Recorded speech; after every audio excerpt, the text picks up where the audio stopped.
I've had it with being broke, and I've had it with lying. I've had it with being embarrassed over not having any money in my pocket. I promised myself that day that this would never happen again. I picked a day and an amount, and I said, I'll never carry less. It was one of those reasons that still affects my life after all these years. So I now carry a few $100s in my money clip. I do that for two reasons, I guess. One reason is the way it makes me feel. That special feeling of having plenty. Mr. Shove said to me, the first $500 you earn, put into your pocket, not in the bank. It feels much better in your pocket than it does in the bank. I've found that's true. But I also carry plenty in case I bump into another Girl Scout who's selling cookies. I'm ready. I remember walking out of the bank one day in Northern California where I lived at the time, and there were two little girls selling candy right outside the bank for some girls' organization. The first little girl walked up to me and said, Mister, would you like to buy some candy? I said, I probably would. What kind is it? She said,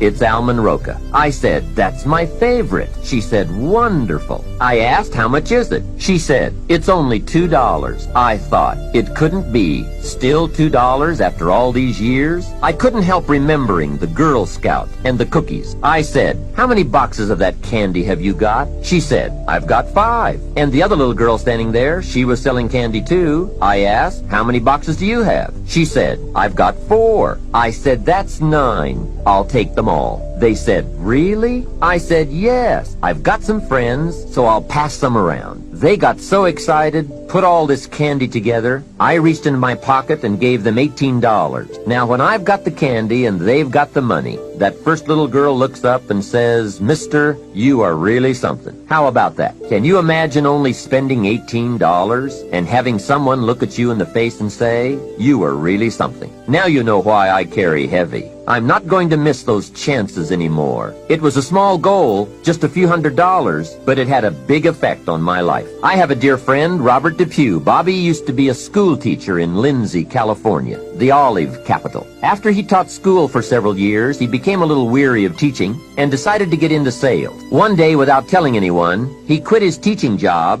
and jumped into sales. When he did, his brother poked fun at him. His brother said, you're going to go right down the drain. You had a good teaching job. Now you're going to lose everything you have. You must be out of your mind. He put him down something fierce. Bobby said, the way my brother acted made me so angry, I decided to get rich. I believe in bliss of satisfaction. Have you ever bitten into like a great steak and went, oh my gosh, it's delicious? Have you ever had that happen, yes or no? Did it make you not want the next bite more? Or did you want it more? See, there's a part of your brain, there's serotonin in your brain. The more you celebrate your wins, you celebrate when you're here, you have fun along the way, it begins to train your brain. You want to go to the next level. But if you cheat yourself from the celebration, you cheat yourself from the joy, it's always just a grind. Eventually there's this thing called frying and burnout where your brain doesn't want to do it anymore because it's not pleasurable. It gets no dopamine hit, no serotonin hit, and it wants to stop. You have to be blissfully dissatisfied. I talk about this in one of my audios and my book. My wife's a great example of this. We're complete opposites. I'm running out of time. I'm a super aggressive achiever. My wife, I call my wife, she's easy happy, easy satisfied. If we were living in a log cabin in the middle of nowhere, but we could cuddle up all day long and kissy kissy, she'd be happy all day long. She wears jeans and t-shirts. She could care less about material things. She could not tell you within many decimal points how much money we have. I'm not even sure she knows, other than Bank of America, where any of the money is. Could care less about it. She just loves people, loves life. She's the daughter of a pastor. Her brother's a pastor. She's just a happy person. And she's married to a complete psychopath. But my wife, we've been together for a long time, she's developed I love my wife, but I don't like her all the time. The longer, any of you that have been in a long-term marriage here, they start doing some crap, man, that just drives you crazy. Anybody relate to that, yes or no? My wife has developed this very bizarre habit. I'm not sure how it started or where it started, but when she eats pleasurable food, she moans orgasmically. So we'll be eating lasagna at the house, kids at the table, and she just started this a few years ago, and she doesn't even know she's doing it. We'll be eating, how was school today? Great, say the prayer, and then, or like, I'm serious, or like she's eating a brownie. I'm like, that is so weird. Stop it in front of the kids. What is wrong with you? She's like, what am I doing? I'm like, I don't want to even tell you, but like, it's really uncomfortable. Stop it. She's like, it tastes so good. I'm like, babe, we got it. Stop. But she doesn't know she's doing it. So my son's birthday happens. We're at this restaurant and she's hot. My wife's super hot, right? And I say that being married a long time, she's hot, dude. And so we literally walk into this place and there's some dudes checking her out, and I'm Italian, and I was in a bad mood, and you shouldn't look at my wife more than about one time, right? right? So these guys look at me, and my kids know, now that I've become a public person, I've gotten better at this stuff, but like, you get to look at her once, maybe twice. You turn around with a whole table full of people, come slap the shit out of you, right? Excuse my language. So these guys are looking at her a little bit too long, and they're on the edge. They didn't know it, but they're about to get slapped. They didn't, you know what I'm talking about, guys, right? They didn't know it, but it was getting close. You do it again, I'm gonna smack you. Sure enough, we're at their table next to them. Her steak comes, takes the first bite. They're like, oh! I can't even blame them. I'm like, stop it. So she goes, what, am I doing it? I'm like, yes, you're doing it. My daughter's like, Mom, you're doing it. Sure enough, a few minutes later,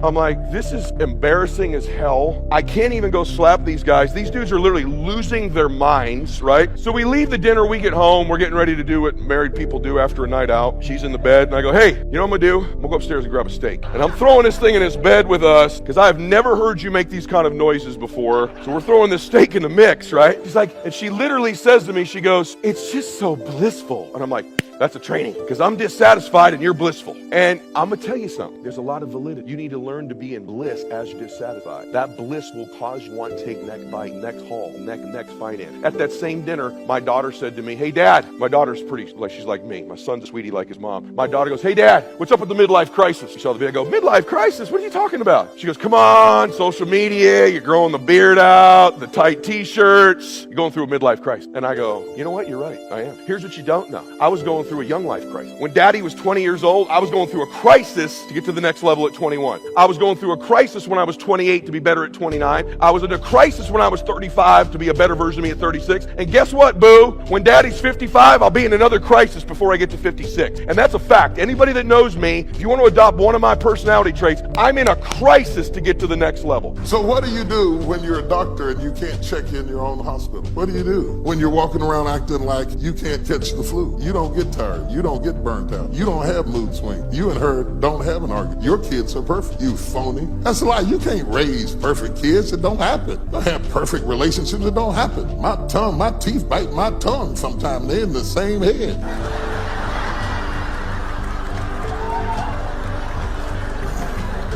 I mean, and there's no warning and nothing right in the middle of eating a hot dog. Just